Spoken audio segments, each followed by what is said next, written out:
recevoir ce matin pour nous apporter, je vais dire, son expertise sur la mise en œuvre d'une formation qui est prévue cette année dans le cadre, bien évidemment, de l'accompagnement de l'Union européenne des acteurs culturels. Déjà, d'entrée, Madame Aminata, quelle est la dimension culturelle du développement et de la coopération internationale de l'Union européenne? Quelles sont en fait la place qu'occupe la culture dans le cadre des programmes de l'Union européenne, pas seulement sur le plan national, mais à l'international de manière générale, parce qu'il faut dire qu'il y a un certain nombre de conventions qui ont été ratifiées par un certain nombre de pays, notamment le Gabon. Il y a la convention de 2013 sur la sauvegarde, je veux dire, du patrimoine culturel et matériel. Il y a la convention, pas 2013, 2003. J'espère que je ne me trompe pas. Il y a la convention de 2005 sur la protection et la promotion de la diversité des expressions culturelles, qui sont des instruments juridiques élaborés par l'UNESCO, les pays qui sont également membres de cette organisation. Donc l'Union européenne s'attelle effectivement à mettre en place un certain nombre de mécanismes pour accompagner les pays africains, bon, les pays qui sont partenaires de cette organisation-là. Maintenant, quelle est la part qu'occupe le domaine culturel dans le cadre du programme de l'Union européenne? Très bien. Merci beaucoup, Jaurès. Alors, l'Union européenne accorde une importance assez particulière à la culture. On estime que la culture fait partie du programme de développement durable de manière globale. Et c'est donc un élément qui est tout à fait intégré dans la stratégie globale régionale au niveau de l'Afrique, bien entendu, pour ce qui nous concerne.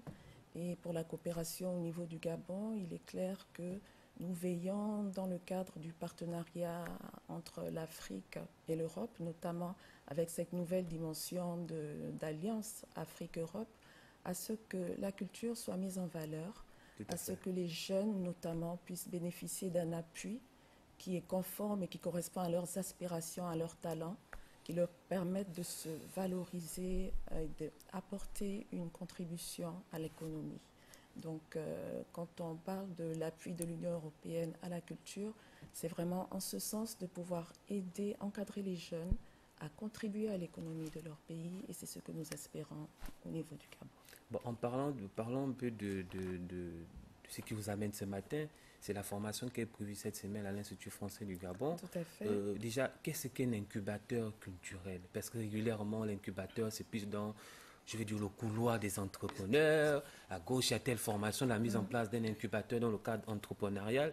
Mais on se rend compte que cette notion, je veux dire, ne se limite pas seulement aux entrepreneurs. Ça également intéresse les acteurs culturels. Qu'est-ce qu'un incubateur culturel et que vise véritablement cet incubateur culturel, les objectifs? Tout à fait. L'idée, en fait, c'est de répondre à une possibilité pour les jeunes.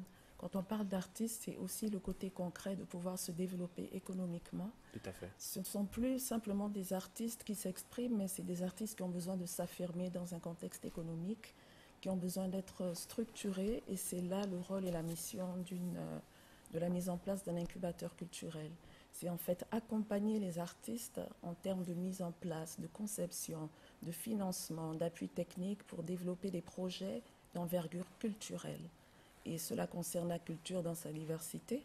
Monsieur Daoui est là à côté de moi pour le théâtre, mais il y a plusieurs filières artistiques qui sont concernées, la danse, les arts plastiques, la mode, c'est vraiment quelque chose de général.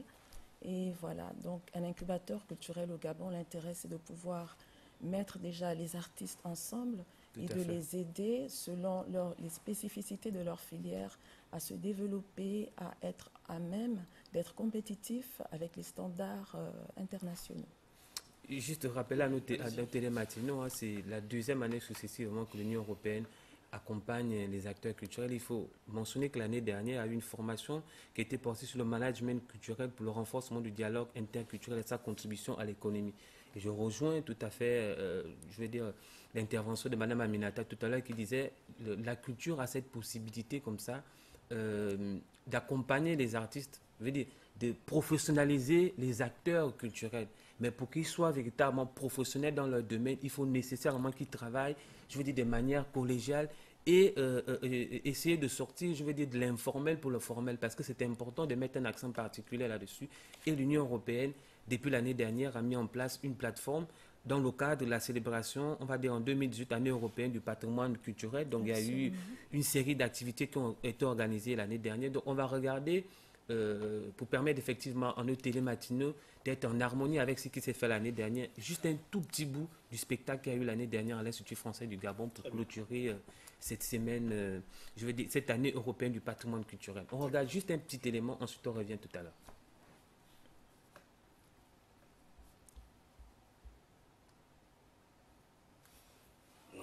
On va crier.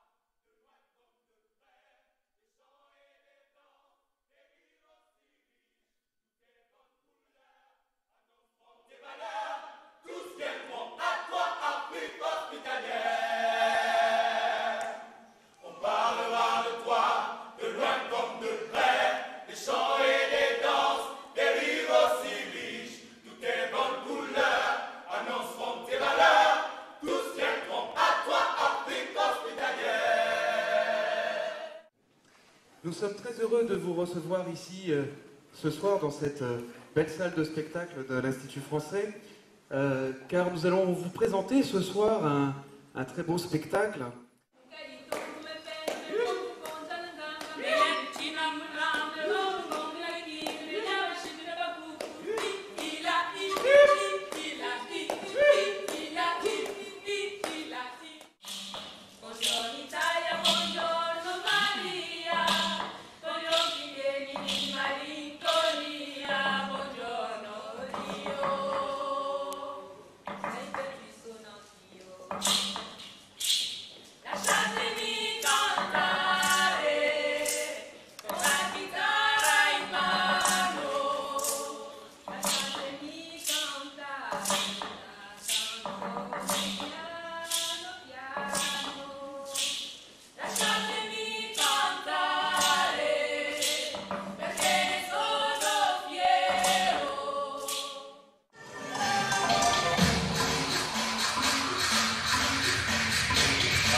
Bravo, c'est beau. Très beau Ça d'ailleurs. donne envie de danser. Pour un lundi matin, c'est bien rythmé en tout cas. Oh, oui, Impeccable. Oui, impeccable, magnifique. C'est vraiment splendide, c'est génial. C'est juste un tout petit bout de ce qu'il y a eu comme spectacle l'année dernière. Donc cette année également, il y a vraiment un programme très très très riche qui a été concocté par l'Union européenne et différents partenaires qui accompagnent régulièrement dans le cadre de, je veux dire, l'accompagnement des acteurs culturels de notre pays, le Gabon. Déjà, c'est vrai que on parle aujourd'hui de la mise en place d'un incubateur culturel. Quel bilan faites-vous déjà de la première édition l'année dernière, Monsieur Michel Ndao? Parce que Monsieur Michel Ndao, il faut le mentionner, fait partie des personnes aux ressources dont l'Union européenne a fait recours pour permettre effectivement la matérialisation de cet élément que vous allez regarder tout à l'heure. Donc, il fait également partie de ces personnes-là qui vont accompagner une fois de plus l'Union européenne dans la mise en œuvre du programme de formation, de la mise en place d'un incubateur culturel dans le pays, le Gabon. Quel bilan faites-vous déjà de ce qui a été fait l'année dernière? Satisfait ou il y a un petit goût amer Non, il y a toujours ce désir de régulièrement continuer, n'est-ce pas? La preuve cette année, disons que c'est un bilan qui se voit au jour le jour, dans le sens où les jeunes qui bénéficient de ces rencontres-là ont toujours le désir de continuer l'opération. Tout à fait. Un bilan positif avec, dans le domaine des arts plastiques pour ce qui est de mademoiselle Massa Sabouni, qui fait de la photo, qui s'est retrouvée à Limoges justement dans ce sens-là. Je dirais aussi du côté de la chorégraphie avec Gaël Konda qui est actuellement à Montpellier. Génial, Rodriguez. Voilà. C'est déjà ça, si ces jeunes talents peuvent aussi en même temps s'extérioriser, partir d'ici pour aller sur d'autres cieux, c'est magnifique. Pas seulement, mais se remettre régulièrement au travail, c'est ce qui importe. Je pense à Stacy Petit, qui est vraiment un jeune qui travaille dans le domaine du slam et du théâtre, c'est l'art oratoire. Aujourd'hui, on a même des étudiants au niveau de l'université en lettres modernes qui viennent travailler dans notre atelier de théâtre et qui régulièrement se remettent en question.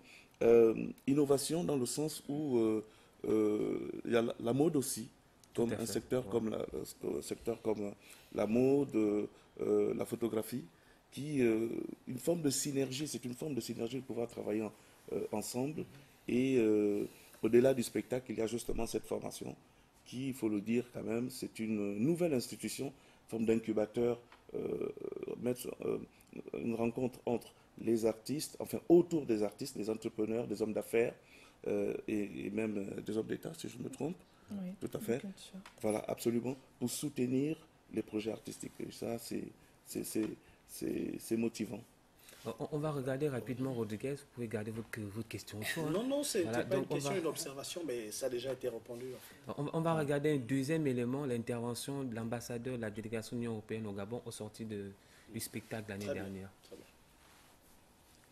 On parlera de toi, de loin comme de près, des chants et des danses, des rires aussi riches. Tout est...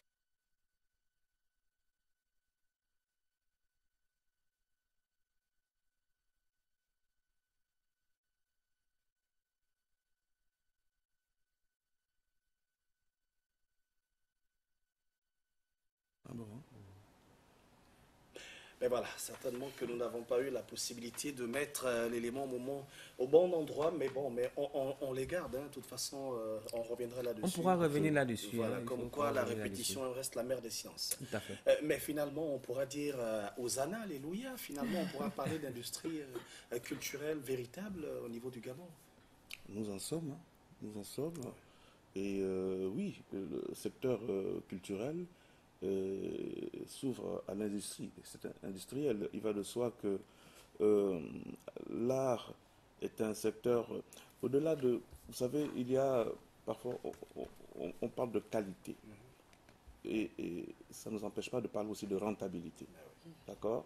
Et que les deux va de soi. Mais le but pour nous, c'est de pouvoir initier certains jeunes à pouvoir soutenir un dossier, s'orienter vers tel... Enfin, des outils nécessaires pour mieux se battre. Absolument, qu'un jeune groupe du 4e arrondissement se retrouve au niveau de la mairie, un groupe de danse, en disant que, monsieur le maire, nous avons la possibilité, on veut pouvoir animer à tous les carrefours des arrondissements. C'est une possibilité que la mairie puisse accompagner ces jeunes-là. C'est un exemple tout comme tant d'autres. J'aimerais bien savoir, c'est ouvert à tous.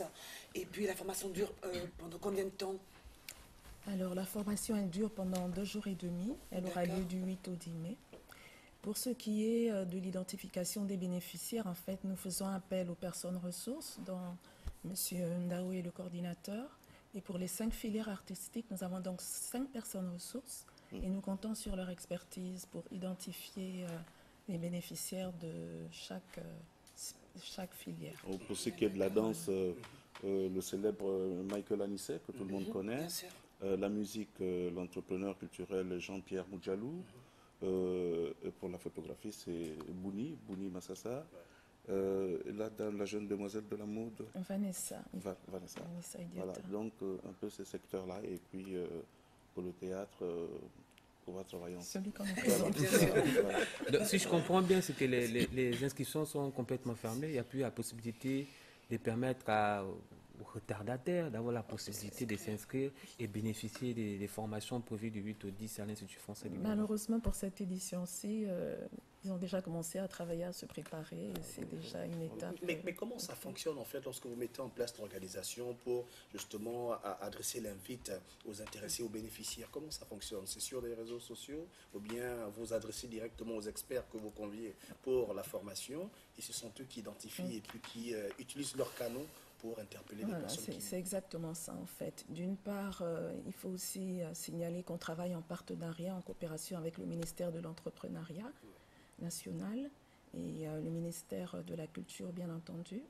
Et pour ce qui concerne donc le recrutement des bénéficiaires, on voit directement avec les personnes ressources qui sont identifiées en partenariat avec l'Institut français. Mais est-ce que c'est pas réducteur ça?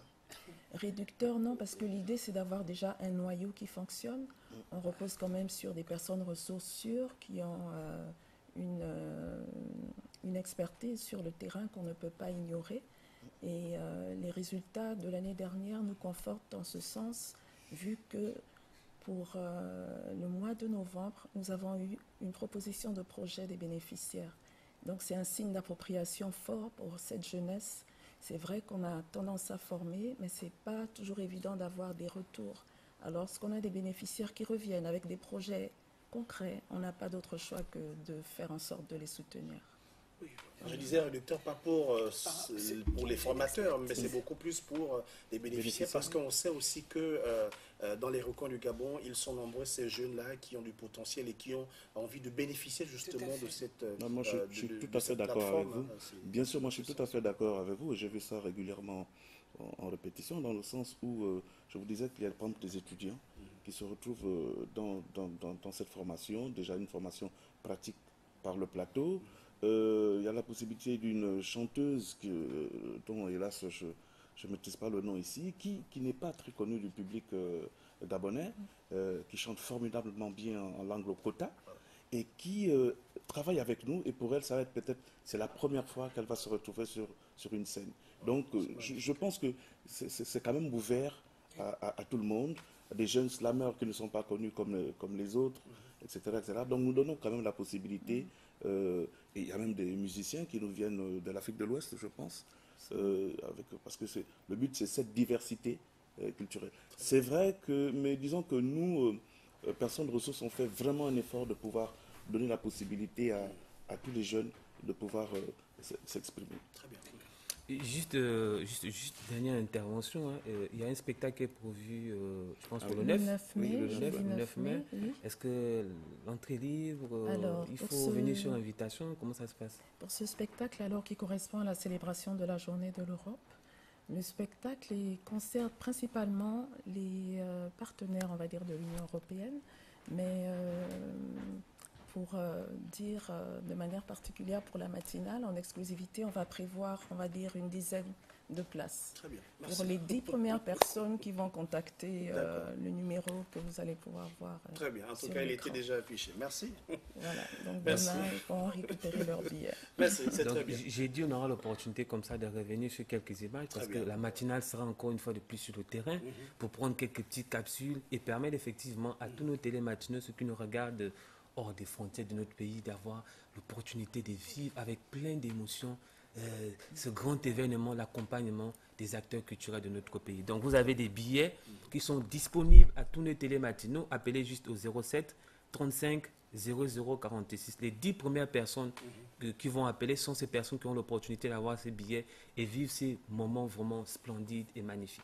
Merci beaucoup, Jaurès. Merci à vous, Madame Aminata. Je rappelle que vous êtes chargée de la communication et de l'information de l'Union européenne au niveau du Gabon. Et puis, à vos côtés, Monsieur Michel Ndao, qui lui est metteur en scène. Merci d'être passé. Bon début de semaine chez vous. Merci et on se beaucoup. retrouve très prochainement. Avec plaisir. Allez, il est 9h. Pascal, on va passer à l'information. Exactement, c'est l'édition d'information. On se retrouve juste derrière.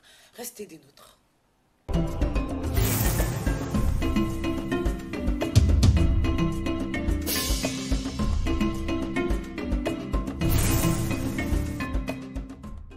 Grâce à Allah pour ses immenses et perpétuels bienfaits qu'il déverse sur nous, malgré nos tares, nos graves défauts. De ces bienfaits figure l'avènement depuis quelques heures du mois béni de Ramadan, le mois de dévotion par essence et par excellence, le 9e mois lunaire du calendrier islamique. En effet, c'est le mois du Coran,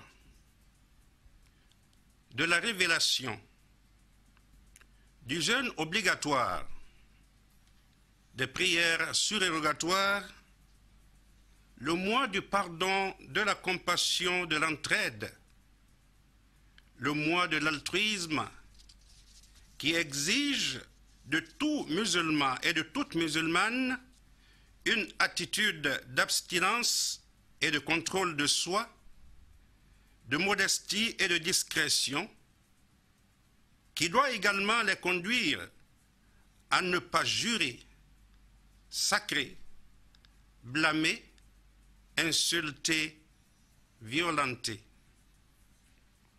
Par l'avènement de ce mois réformateur, le musulman entreprend de mener une existence simple et recueillie qui le rapproche de son Seigneur.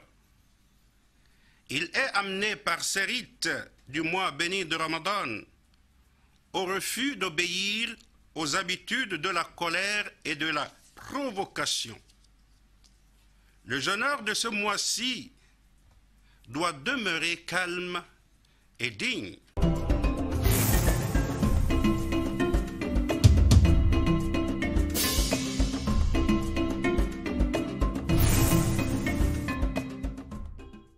L'ambition affichée par Libreville d'améliorer le réseau de communication gabonais marque un point d'ordre important ici dans le domaine de la presse à l'occasion de la célébration de la 26e édition de la Journée internationale de la liberté de la presse par le biais de cette convention signée entre l'organe de presse écrite publique Gabon Matin et City Mobile, distributeur agréé de Digital Press, en vue désormais d'une distribution en ligne du journal.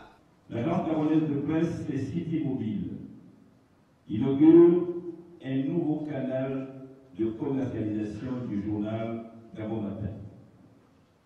Il s'agit ici d'une solution de vente en ligne de journaux dénommé Digital Press.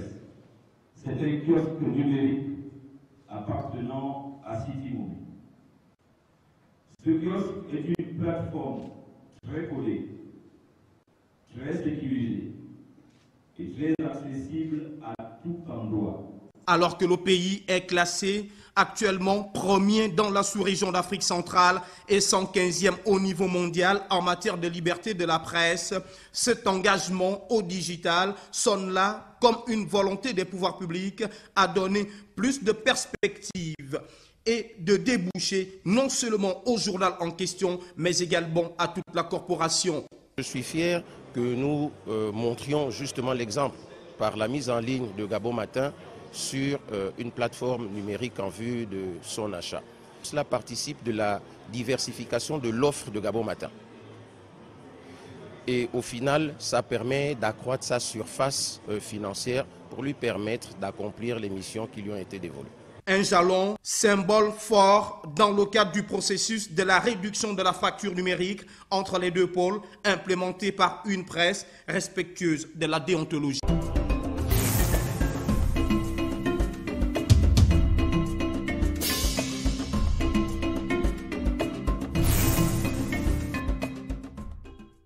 C'est pour sauver le secteur éducatif dans notre pays que le ministre d'État, ministre de l'Éducation nationale, a proposé de mettre en place un bureau constitué de plusieurs composantes, dont la tutelle, les partenaires sociaux, les parents d'élèves et les élèves. Ce bureau permettra de résoudre avec précision et de manière efficiente les problèmes auxquels font face les concernés. Nous avons donc mis en place un bureau qui est constitué. Et à partir de ce bureau-là, nous nous sommes donné un chronogramme de travail pour que nous puissions nous rencontrer. Le Premier ministre nous a demandé de nous rencontrer une fois par trimestre. Nous allons l'appliquer scrupuleusement. Mais également, quand nous avons des problèmes spécifiques, nous pouvons organiser des rencontres spéciales pour traiter des questions spéciales. La densité des problèmes de l'éducation nationale fait que nous ne pouvons pas prévoir, n'est-ce pas, comme ça d'emblée, de nous rencontrer à tel ou tel moment. Nous allons traiter les problèmes selon le rythme auquel ils vont se présenter. Après de multiples désaccords, toutes les parties prenantes se sont concertées pour désigner chacune un responsable qui sera membre de cette commission. Oui, je suis entièrement d'accord avec l'organisation qui a été proposée par le ministre. Nous sommes disposés à travailler avec le ministre à condition que la sérénité y est. Ce bureau, composé d'un président, d'un coprésident, de 3 vice-présidents, d'un rapporteur général et ses 3 adjoints, va débuter les travaux le lundi 6 mai 2019. 2 points importants seront à l'ordre du jour, notamment le paiement de bourses des élèves et le paiement des présalaires des agents publics qui n'ont encore rien reçu depuis 5 ans.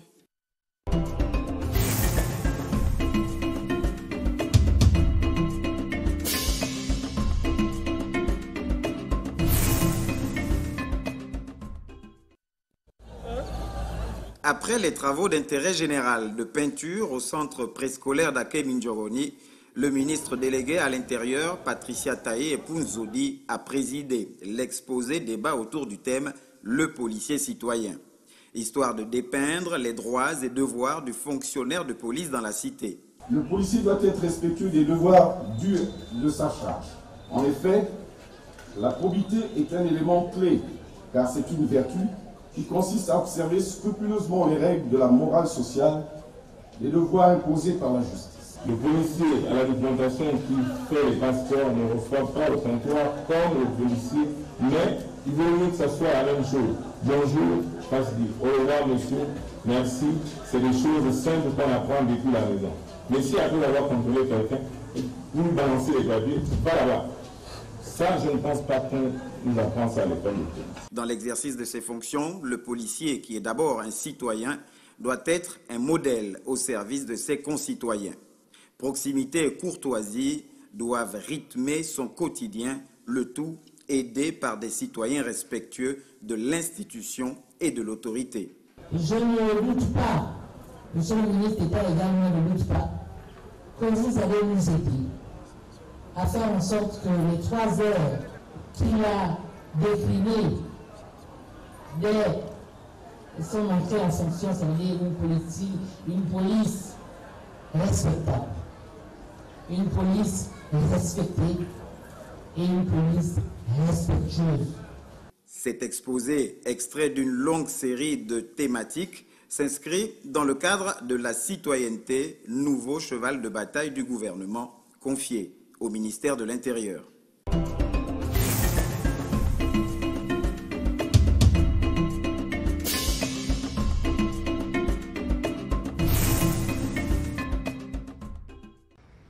Soucieux de voir les enquêtes menées avec dextérité et célérité, Olivier Nzaou, le procureur de la République, a initié cette séance de formation à l'endroit des élèves officiers de l'École nationale de la gendarmerie en matière de procédure d'enquête du Code de procédure pénale et les entraves à la justice. Pour le moment, l'hôpital public a une démarche pédagogique dans tous les secteurs. Nous faisons de la pédagogie d'abord et nous discutons avec tout le monde avant de passer à la phase de la répression. Nous avons un livre appelé le Code de procédure pénale qui codifie les rapports entre les OPJ et le ministère public. Les missions des uns et des autres sont bien codifiées. Nous avons le code pénal où il y a des infractions qui sont énumérées avec les éléments constitutifs que chacun se doit de connaître. Nous avons rappelé aux apprenants qui, sous peu, prêteront serment, sortiront de l'école de gendarmerie, seront en activité. Nous avons rappelé aux apprenants nos attentes. Chacun pourra apprécier si le message est passé sur le plan pratique. Venus des différents corps d'élite des forces de défense et de sécurité nationale, ces élèves stagiaires ont exprimé leur satisfaction.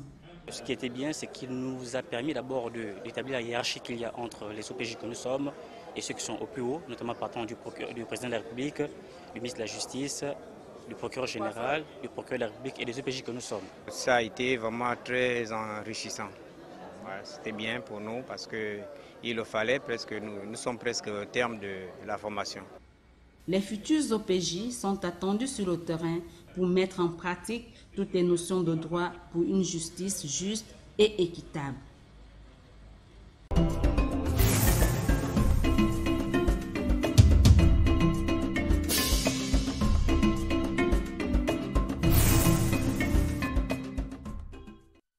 Nul n'est censé ignorer la loi, mais la méconnaissance de celle-ci par les populations pourrait entraîner des injustices, notamment dans le cas de la succession, de la garde des enfants et du concubinage. Cette sensibilisation au droit familial apporte une plus-value aux citoyens en les informant sur leurs droits et leurs devoirs, mais surtout sur les procédures. Il y a beaucoup de gens, par exemple, qui ignorent que depuis 2015, la loi a été modifiée. Les oncles et les tantes, les frères et sœurs des défunts n'ont plus le droit de participer au conseil successoral. Il arrive aussi que parfois ce soit la veuve qui soit le monstre de la succession. C'est-à-dire qu'elle garde tout pour elle. Et là aussi, on explique aux enfants comment faire valoir leurs droits. Cette journée-là est faite pour enseigner, pour expliquer aux femmes et les aider à voir comment, dans quelles mesures elles peuvent procéder pour obtenir gain de cause dans toute leur procédure judiciaire. L'ONG Pretium Dolori se penche sur le problème du concubinage qui jusqu'à présent n'a pas encore de cadre juridique. Le code civil gabonais ne reconnaît pas le certificat de concubinage.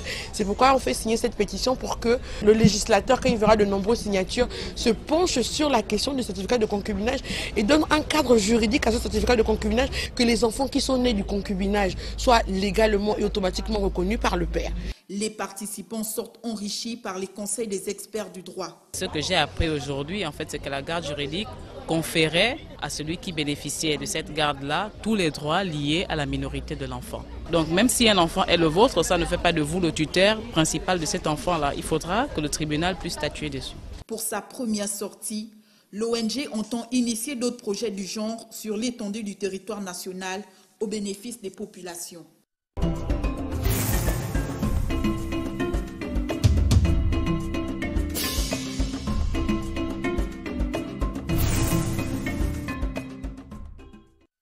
Au sortir de cette rencontre, ces investisseurs ont souligné leur satisfaction à être associés à ce projet structurant qui permettra de doter Libreville d'un aéroport de classe mondiale.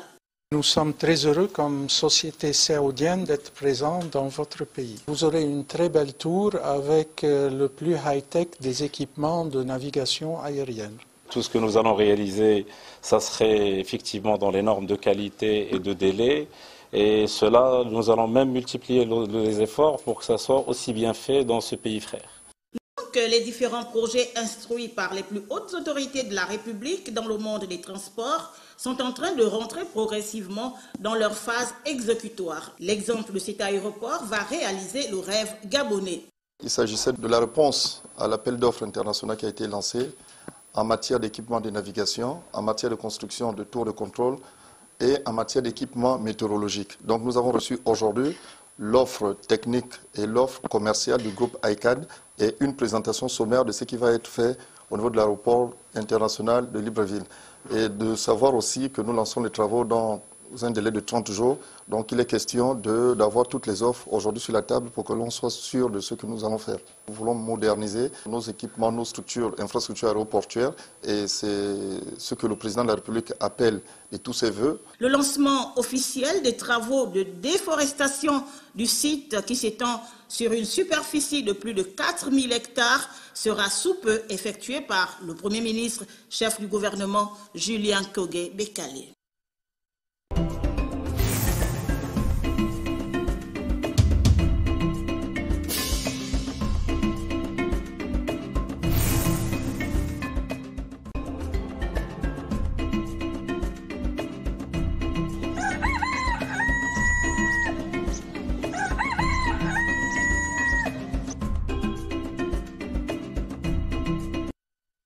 Voilà, merci d'être avec nous, madame, messieurs. Mololo Gabon se poursuit. 9h17 sur nos antennes. Nous parlons une fois de plus culture, mais cette fois-ci avec Michel Pécoin. Le sujet de l'homme, c'est la journée internationale sans régime. Michel, bonjour. Bonjour, Rodriguez. Bonjour, Michel. Bonjour, comment allez-vous? Ça va, très bien. Très bien. La journée internationale sans régime. Sans régime, ouais, c'est aujourd'hui le 6 mai. C'est quoi cette histoire encore? La journée internationale sans régime, en fait, c'est une journée qui est dédiée exclusivement, n'est-ce pas, pendant laquelle on doit se passer un peu de régime, rien que pour une journée, essayer de se faire plaisir, de manger ce qu'on veut manger, n'est-ce pas, sans se soucier de quoi que ce soit. Voilà. La journée internationale sans, sans régime. Oui, il m'arrive. Ah bon? Oui. Parce qu'il y en a qui sont... Quoi? Les bourrelets. C'est où? Mais c'est là. Vous voyez pas? J'ai jamais vu ça. Mais c'est bien, vous avez donc de beaux yeux. Voilà. Vous voyez rien? Elle a le même corps. Mais sérieux, j'ai des bourrelets. Mais sérieux, j'ai des bourrelets, Rodriguez. Je plaisante pas. Hein. Je plaisante pas. Ouais, super, mais voilà. Et ça marche quand vous faites les régimes? Oui, oui, ça marche. Qui grossit, qui part en même temps? Oui. Ah, d'accord. Ah, ben, dis donc. Mais sérieux, hein, en plus. Hein. Donc, sans régime, on mange de tout, on boit de tout. On est libre. On essaie de se faire plaisir, rien que pour une journée quand même, Très n'est-ce bien. pas? Histoire d'éviter un peu toutes ces contraintes, de ne pas toucher à ça, de ne pas... Voilà, et puis on connaît toutes les conséquences parfois liées au régime, n'est-ce pas, à certains régimes dont les spécialistes n'ont pas été derrière. Oui, il y en a qui ont, au quartier, on vous conseille de prendre ça, on vous conseille d'arrêter, d'essayer de manger ça, il y a des produits. Bref, chacun fait son régime comme il peut. Mais quand même, on célèbre cette journée au moment où il y a le lancement du carême chez nos amis, nos frères et sœurs musulmans. Et ils sont épargnés. Voilà, ils sont épargnés. Parce que le président du Conseil supérieur islamique a déjà lancé le signal. C'est parti, là. Oui, c'est parti. Et pour une eux, autre, en tout cas, et une autre cette journée partie, ne les concerne pas. Voilà. Une autre partie décide de se faire plaisir. Entre obéir à Dieu, aux hommes, on suit quoi? Voilà. Non, c'est Dieu. On suit Dieu. Voilà. Donc, que nos frères musulmans... C'est des questions de religion. Bon, il y a une religion en ce moment qui est en carême. Les autres qui ne sont pas musulmans et qui peut-être suivaient des régimes peuvent, à l'occasion de cette journée... Se lâcher. Donc on va peut-être suivre une petite vidéo comme ça, en rapport à cette journée sans régime. Et quelques secondes, on va revenir pour parler aussi de la grossophobie. La grossophobie. La grossophobie.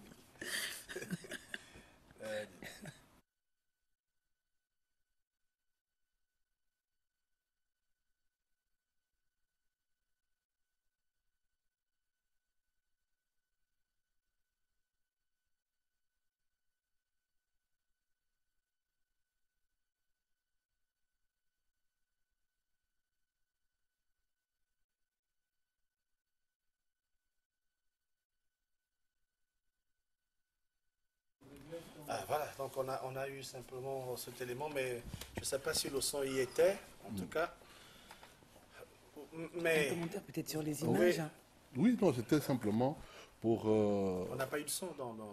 Ah oui, bon, dans tous les cas, c'était simplement pour dire qu'effectivement, pour ce qui est de la journée, en fait, c'était en train d'expliquer qu'effectivement, pour la journée d'aujourd'hui, exclusivement réservée, il faut dire que cette journée a été créée en 1992, hein, n'est-ce pas, par une Anglaise, donc Mary Evans Young, n'est-ce pas, qui interpelle sur les problèmes de surpoids, etc. Parce qu'elle, elle a souffert de l'anorexie.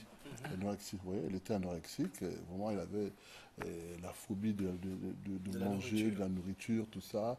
Et donc, elle a pu s'en sortir de ça et s'est rendue compte que, mais tiens, donc elle était comme emprisonnée dans quelque chose, elle était comme un esclavage. Et donc, à l'occasion, elle a décidé, comme elle est médecin, il faut le dire, elle est médecin, et donc elle a décidé avec son association, effectivement, de se battre pour mettre en place cette journée, pour que, au moins le 6 mai, n'est-ce pas, les gens se sentent libres, les gens ne se sentent pas obligés, n'est-ce pas, même s'il a envie de manger un bon niemboué, n'est-ce pas, et il va se passer alors que son appétit a besoin du niemboué, voilà. Mais donc, en ce moment, avec les problèmes de taille et autres et tout, les gens On ne mange presque plus. Hein. Voilà. Mais c'est dangereux. Si on ne mange plus, c'est pas bien pour la santé. Il faut se nourrir pour vivre. Oui, il faut se nourrir pour vivre, mais il faut dire que c'est aussi important lorsque parfois les questions de surpoids aussi, c'est avec son corollaire de complications, oui, il faut faire attention. on connaît.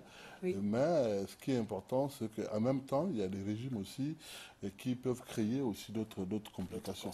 Mais qu'on mange équilibré. Tout à l'heure, en off, Rodriguez le disait, lui, c'est du poisson fumé et tout, du poisson, c'est et ça, des légumes, et ça, c'est très bien. J'en mange aussi. Alors, donc, je nous signale qu'on peut s'écouter un bout de cet élément, tout calé fin prêt. Très bien.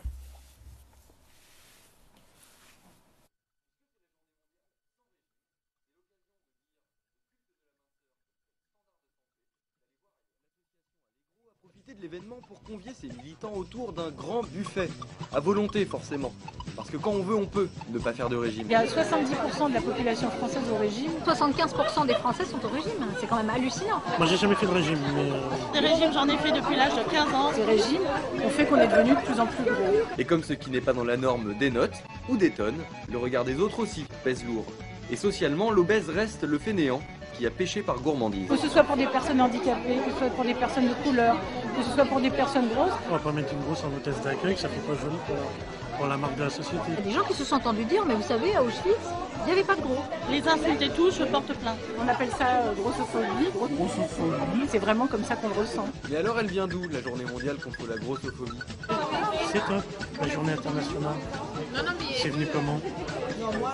C'est une américaine qui a eu cette idée-là. Ça fait une dizaine d'années que ça existe, ça. On est international sans régime, c'est anglais d'origine et ça date de 92. Et en attendant, la journée mondiale du cœur et contre le cholestérol, c'est le 24 septembre. C'est pour mieux en profiter, mais on termine vite le paquet. On en voudrait bien encore, on voudrait maudire son sort. Ah, bon, la journée mondiale du cœur, c'est généralement le 24 septembre, mais là, bon, en attendant, on fait d'abord la promotion. Voilà, donc aujourd'hui, mangez tout, mais surtout, le problème, c'est que lorsqu'on se retrouve, enfin, pour certains, qui deviennent parfois gros, n'est-ce pas, qui sont victimes de ce qu'on appelle la grossophobie, n'est-ce pas? Il y en a qui... Mais est-ce que nous sommes atteints de ça, Pascal? Non, nous ne sommes pas concernés. Je pense qu'elle aussi, elle n'est pas concernée. Non, mais pas du tout. Michel, mais pas du tout, Michel. Excusez-moi, est-ce que nous sommes Non, je pense que nous trois, on n'est pas concernés. Pourquoi vous me mettez là-dedans? On n'a pas le même... On parle de vous deux, Michel. Bon. Parce que quand même, nous avons du volume. Hein? Par rapport à moi. Parce qu'il faut dire qu'il y a un véritable problème aussi, lorsqu'on est gros. Et on parle de la grossophobie. Donc il y en a qui ont la phobie des gros. C'est-à-dire que lorsqu'ils voient un gros, c'est un problème. Enfin, je ne veux pas rentrer dans les détails. Je suis perdu. On va s'écouter un peu. Non, on va regarder un petit bout de cet élément. Vous verrez exactement ce que ça fait. D'accord.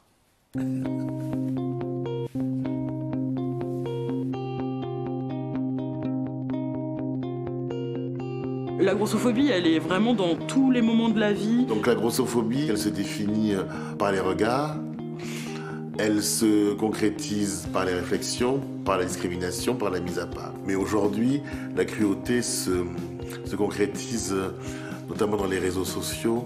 Que ce soit dans l'intime, dans le public, dans notre vie de citoyen, dans notre vie de patient, de patiente, elle est vraiment prégnante partout. Depuis enfant, on m'a expliqué que je prenais trop de place, que j'étais pas conforme à ce qu'on attendait de moi, que j'étais pas assez belle, que je renvoyais une image qui n'était pas bonne pour moi. On grandit avec l'idée qu'on n'est pas conforme.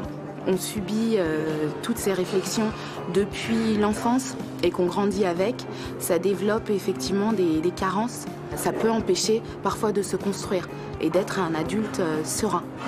On se mettrait de côté dans la vie parce qu'on ne correspond pas en fait à une norme précise et qu'on ne rentre pas dans le canon de beauté. Quand on est gros, on culpabilise souvent d'être gros. En fait, on est complètement invisibilisé et on existe uniquement par rapport à notre silhouette hors norme. Donc la grossophobie médicale, c'est pareil, il y a deux aspects. C'est soit vous tombez sur un médecin qui est clairement grossophobe, ce qui arrive, soit vous avez en fait des problèmes au niveau des structures qui ne peuvent pas vous accueillir parce que vous êtes trop gros et parce que les structures sont standardisées. Moi j'ai le souvenir très clair d'un médecin quand j'avais à peu près 9 ans qui m'a dit que je mourrais à 20 ans d'une crise cardiaque parce que mon cœur étaient confits dans le gras. Les gros sont discriminés à l'embauche. Il y a des études très claires là-dessus qui sont faites sur des CV avec une photo d'un commercial gros et des photos d'un commercial non gros. Ben, bizarrement, le commercial gros, on ne le rappelle jamais. Mais vous ne verrez pas une fille forte à l'accueil d'une grande société pour répondre au téléphone et accueillir le client. Ça n'existe pas. À partir du moment où vous décidez de sortir de chez vous, vous avez une sorte de parcours à accomplir. Si j'ai envie d'aller dans un haut lieu de culture parisien, c'est vraiment très compliqué physiquement parce que je ne rentre pas, mon volume ne rentre pas dans le siège. Pour aller au cinéma, j'attends toujours que le film soit en fin de passage pour être sûr qu'il n'y a pas de monde. Moi, je sais que quand il y a des événements qui sont organisés dans tel et tel bar, je suis obligée de me renseigner sur comment sont les chaises, par exemple. Des accoudoirs, enfin des simples accoudoirs vous empêchent de passer une soirée à un endroit donné. Je vais avoir tendance à préparer mes voyages très à l'avance pour pouvoir avoir des premières pas trop chères parce que les premières sont plus larges. Pour rentrer dans le métro, pour les portillons, je me mets sur le côté. Je prends une place et demie. Les sièges ne sont pas adaptés. En tant que gros et grosse, on développe des stratégies. On va se mettre sur le strapontin extérieur. S'il y a des personnes partout, on ne va pas se mettre à côté d'une personne parce que, un, on sait qu'on fait chier, et deux, c'est pas confortable, quoi. Parce que beaucoup de gens qui sont grossophobes pensent être bienveillants. Ah, dis donc, ce problème, je vous assure. C'est assez triste. Ça m'attriste. Que les gens subissent, hein. Avec vos histoires de mode, il faut ceci. Oui, pour les problèmes de santé, ça peut se comprendre. Hein. On demande aux gens de faire un peu de sport, mais pas totalement de se transformer à l'image de ce qu'ils veulent. On ne peut pas transformer quelqu'un parce que, bon, mais vous êtes ceci, il faut être svelte, il faut... Ça, c'est des idées reçues, ça.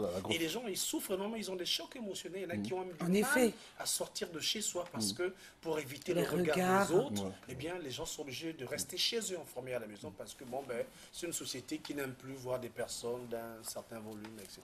Mais il a parlé même dans le cadre d'une société, on peut mettre quelqu'un standardise, bien à l'accueil, vous voyez. On se dit, bon, chacun envoie son CV, même s'il a vraiment des études appropriées, mais on regarde, il est gros, on ne peut pas être justement à l'accueil. Est-ce que c'est sa grosseur qui vient travailler? Voilà. Donc, je pense pas. Est-ce que ça repousse la clientèle? Est-ce que ça attire? Bon, je sais pas, bref. Mais on ne peut pas mettre un gros à l'accueil, bien une forte, on va dire une forte, on va faire une grosse, on va dire une forte. Non, mais laissez les gens comme ils sont. Si c'est pour les problèmes de santé, personnes se sentent à l'aise. Oui, il n'y a pas de souci, mais si quelqu'un se sent bien dans sa peau et que médicalement il a été prouvé et démontré que la personne ne présente aucun risque, laissez la personne telle qu'elle, acceptez-la comme ça. La personne se sent bien dans sa peau, c'est l'essentiel, se sentir bien dans sa peau, qu'on soit gros, qu'on soit mince, qu'on soit maigre, je me sens bien dans ma peau, je reste ainsi. Il y a des gens qui sont minces, maigres, là, qui ne sont même pas agréables à voir, mais on les accepte tels qu'ils sont. Mais c'est le modèle, en fait, c'est le format, c'est le bon. Non, peut-être pas maigre. Je vous regarde avec mes grands yeux. Rodriguez. Vous n'êtes pas maigre. Vous avez un costume. Ça peut aller ou pas? Venez un peu, Savène. Viens, Savène. Je ne suis pas aussi maigre. Moi, j'ai mon grand frère. Moi, je ne suis pas maigre, je suis mince. Voilà. Hein, Michel? Je suis mince, je ne suis pas maigre. Ça va, non? On n'a pas un problème, ma soeur. Michel et moi, nous, on a nos formes. Mais c'est ça. Voilà, moi, ça peut aller. Voilà. Bon, après, ça dépend des goûts et des couleurs. Moi, effectivement. Il y en a qui aiment les femmes grosses, fortes. D'autres aiment des coups et des points de goût et des couleurs. Mais le grand problème... Non, mais c'est méchant de repousser des grosses personnes. Moi, je trouve ça méchant. La grossophobie. Voilà. La phobie de la grosseur, vous voyez. Ça existe. Regardez dans les taxibus avec la norme hors norme. Hein, c'est-à-dire que là, on doit mettre à trois personnes. On met 4. Généralement dans les taxibus. Alors que normalement, c'est 3 personnes. Maintenant, c'est des personnes fortes, vous et moi. On va dire comme ça. Hein. Alors, il y a déjà 2 gros assis. Voilà. Est-ce qu'on peut encore prendre 2 personnes? Non, moi, il m'arrive, lorsque j'emprunte un véhicule, parce que ça arrive aussi. Oui, pourquoi pas. Quand nous sommes à pied, je prends un véhicule. Quand je sens qu'on veut me... Non, je paye 2 places. Voilà. Pour éviter trop... Mais ça ne vous concerne pas, hein? Non, nous, tous les deux, vous n'êtes pas concernés. Non, nous, on n'est pas... Pour répondre à la question de Rodriguez. Non, mais pas du tout. Je suis plein, j'ai quand même du ventre et j'assume ça. Donc, je n'ai pas besoin de faire des machins comme ça. Mais vous êtes tout beau avec votre ventre. Tout beau, effectivement. Non, c'est pas... Ça va. Tranquillement, élégant, garçon. Voilà. Oui, ça va. Voilà. Michel aussi. Non, moi, c'est bon. Moi, je ne suis pas dans ça. Oui, bien sûr. Les collègues qui tout le temps te disent, bon, écoute, il faut quoi? laissez les autres comme ils sont. Acceptons-nous. Médicalement, il a été démontré que ces personnes ne risquent aucun danger. Donc, un peu de sport pour se maintenir, avoir... Moi j'essaie de me maintenir pour ne pas atteindre mon niveau. Mon niveau, voilà. Alors qu'il est plus plein que Très drôle, hein. Très drôle. Bon, merci. Nous sommes arrivés à la fin. Bien sûr. Chers télématinaux, nous sommes arrivés à la fin de l'émission. On vous dit merci, au revoir et à demain lorsqu'il sera 7h. Bonne journée à tous. Il se maintient pour ne pas atteindre mon niveau. À demain. Je pèse plus que vous. Mon Dieu, c'est terrible. C'est ça le vampire. Oh, c'est pas vrai. Je